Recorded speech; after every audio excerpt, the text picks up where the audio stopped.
Editing. If you're making internet content, especially YouTube videos, it's something you need to learn. Mr. Beast, Yes Theory, Dude Perfect, Mr. Who's the Boss, Marquez Brownlee, and just about any other of your favorite YouTubers all have great editing. And I know you and I can learn a lot from them regardless of what software we use. So here's 10 really good editing tips that I've learned from watching these channels and the likes of Film Booth, Hillier Smith, Finzar, and a bunch of other pro-level editors. And to show you just how much of an impact these editing techniques make, I'm gonna peel back all the editing on this video and start it off really basic and boring. Number one, The first tip I found extremely useful in improving the pacing of my videos is to cut out any pauses you have in the filming of your videos and what you're saying, especially any times you breathe.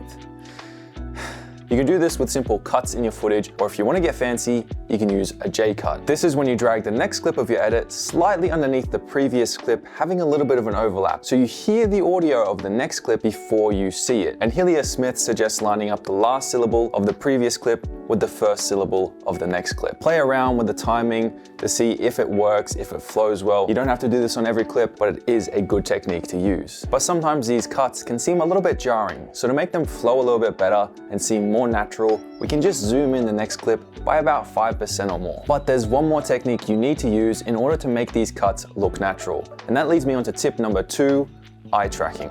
As editors, we want to make our videos easy for our audiences to watch. So when I say look here, then there, then here again, you'll notice that your eyes had to work really hard to follow what was going on. It's a jarring experience and it takes a lot of effort, which frankly, people watching YouTube videos just don't want to do. So a great tip I've learned from some pro-level editors is to keep the focal point of your video consistent between cuts in your footage. For example, let's re-edit what I said before, keeping the focal point consistent. So when I say look here, then there, then here again, see how much easier and more enjoyable it is to follow? And this is especially important when we're doing J-cuts and zooming in our footage. You want to make sure that the eye level of both of those clips is the same. So when you zoom in the footage, adjust the position down to make sure that the eye level lines up. And you can drag a guide into your editing software to help you do this. Number 3, snip, snip.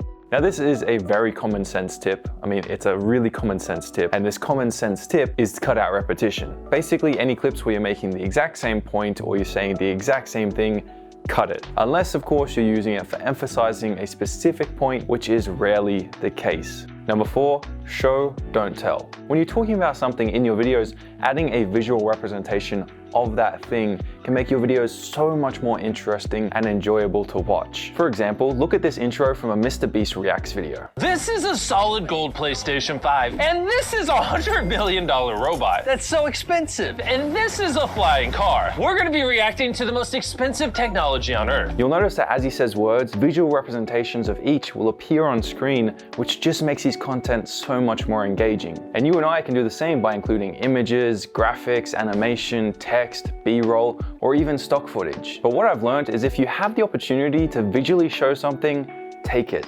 Number 5, use dopamine hits every 5 to 10 seconds. This is something that really good channels do well, and it can really help boost audience retention, which of course the YouTube algorithm loves. You'll notice that top YouTubers have something new happening in their videos all the time. Now this could be anything from a text overlay to some images or graphics, some B-roll, a VFX explosion to capture your attention, or even a change in scenery. These little additions every 5 to 10 seconds gives our audience dopamine hits and keeps them interested and engaged in our content. And for the intros of our video, you want to dial this all the way up to 11, adding something new every 1 to 3 seconds. Obviously, this depends on the type of content you're making, but this tip is something that I've seen worked very well in a lot of videos. Number 6, sound effects. I've noticed that the most entertaining videos I watch on this platform all include a lot of sound effects, and they can really help bring our videos to life. Whether you use them for a transition or when something new appears on screen, or even just to emphasize and accentuate an action of a clip,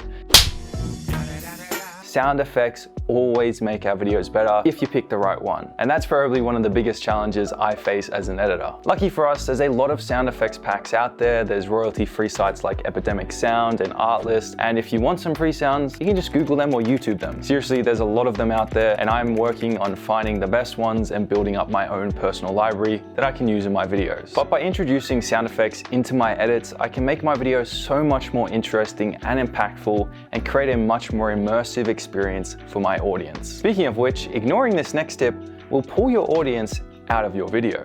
Number 7, kill your darlings. This one I got from Hillier Smith, and that is to cut out any clip that does not serve our story or the core message we're trying to present with our video. Now, these shots could be the most epic shots we've ever taken in our lives, some epic animation that we've created, spent hours on, but ultimately, if it doesn't serve our video, we shouldn't include it in our edits. Making YouTube videos is about serving our audience, not stroking our egos. So if it doesn't serve the story, cut it. Number 8, use music for emotional impact. I'm guilty of this. I find a decent song, slap it into my video, and then loop it over and over again. And that is how I used to approach music in my videos. But what I should be doing is picking music that contributes to the emotion I want my audience to feel during that specific part of the video. And the top YouTubers do this all the time, changing their music throughout their videos depending on what they want their audience to feel. For example, Mr. Beast kicks off his videos with epic drum beats that not only gets the video moving, but also makes you feel excited.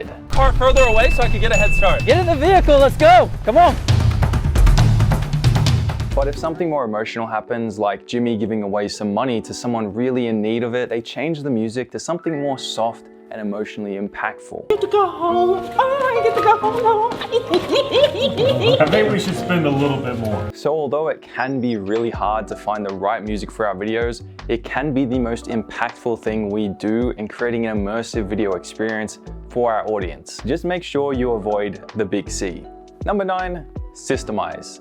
Now this is how I would used to edit a video. I'd drag in all my A-roll, cut it up, getting rid of all the bad parts where I mumbled or had a bad take. So basically, half of my footage. And then I would work exclusively on the intro. Slap in some B-roll, add in the text overlays, sound effects, music, make sure I got it perfect, play it back, and then move on to the next part of the video. Do everything for that again, and so on until I was finished. Problem is, I spent way too long making each part of my video perfect before moving on to the next, and my edits took way too long. I found a better way to approach this is to focus on completing one task at a time for your entire video before moving on to the next. So I start by cutting up my A-roll, making sure I have a good story flow, that I have all the information I need. Then once that's done, I move on to doing my B-roll, adding that for the entire video. Then I do text overlays, then sound effects, music, and if I need to, color correction. And by following this process, going step by step with everything, I make sure I have a cohesive edit